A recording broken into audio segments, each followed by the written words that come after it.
अस्सलाम वालेकुम dear viewers, आप देख रहे हैं सिंधी टीचर। मैं आपको बुनियादी सिंधी, बेसिक सिंधी, स्टार्टिंग सिंधी, सिंधी कायदे अलिफ बे से पढ़ाने की कोशिश कर रही हूँ।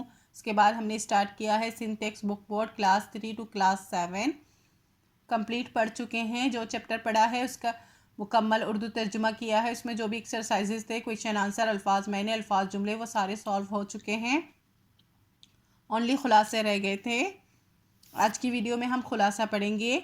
इसके अलावा आसान सिंधी, गाबा सिंधी गाबा सिंधी की बुक है क्लास 4, वो भी हम कंप्लीट पढ़ चुके हैं।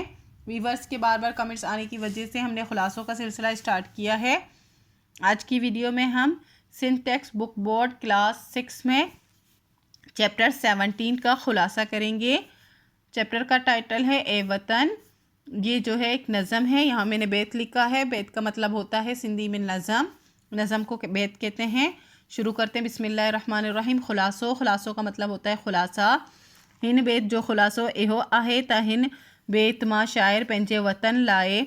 इस बैत का यानी कि इस नज़म का खुलासा ये है कि इस नज़म में शायर अपने वतन के लिए इन जी सरसब्जी और इसकी सरसब्जी, खुशहाली आबादी लाए दुआओं तो गुरे। इसकी सरसब्जी, खुशहाली और आबादी के लिए दुआएं मांगता है। गुरे का मतलब होता है मांगना। शायर चवे तो ता जडन बरसात पवंदी आहे। शायर कहता है कि जब बारिश होती है यानी कि बरसात होती है, त हर को खुश हूंदो आहे, तो हर कोई खुश होता है।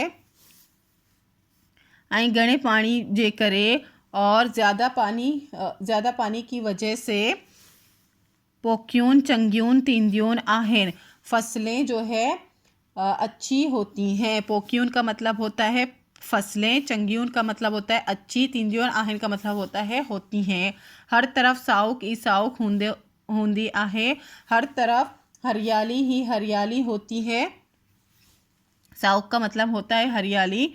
खुदा करे मुंजो वतन हमेशा सरसब्ज ऐं आबाद रहे, आमीन। खुदा करे कि मेरा वतन हमेशा सरसब्ज और आबाद रहे।